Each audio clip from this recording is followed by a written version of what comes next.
You Fujifilm users probably already know.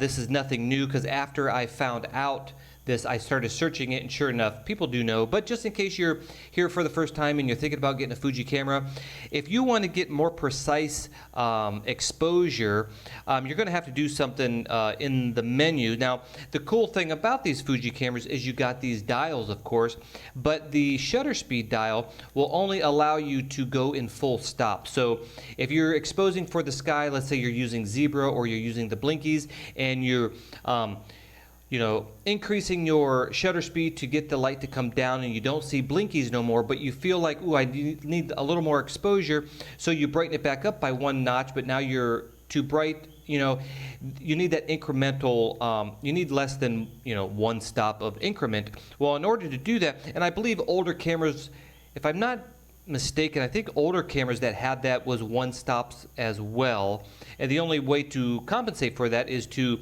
dial in more or less ISO or more or less aperture.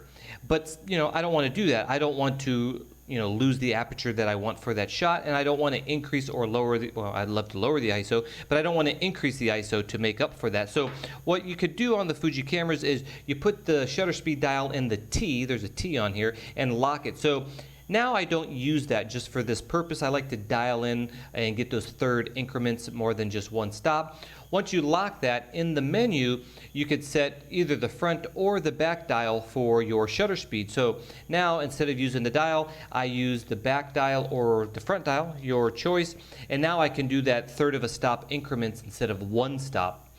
So I just wanted to put that little quick tip out there. If you guys don't know that, you can do that.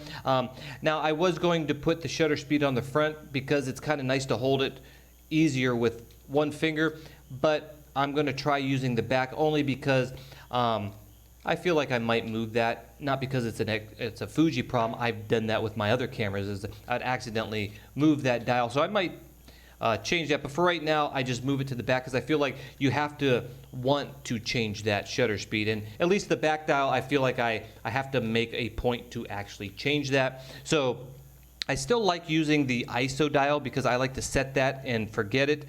And what else? The aperture, of course, I always know what I'm shooting. If I want that blurry background or low light, I do that. If I'm doing a model shoot for magazines and we need to get the whole clothing and jewelry in focus, I'm shooting it around an f5.6, depending on my subject distance and the focal length, of course. But those I want to be able to do manually. But the shutter speed, I don't mind putting it back here to get those incremental stops, and putting it on the back dial, I feel like I have to physically, I feel like I have to do it, and this front one just felt too easy. So that's pretty much it. Just a quick tip. If you guys have any questions, or I missed something or skipped something, or you're a Fuji user and you've been around using these for a while and there's something better, let me know. But so far I actually like just using the back dial for shutter speed.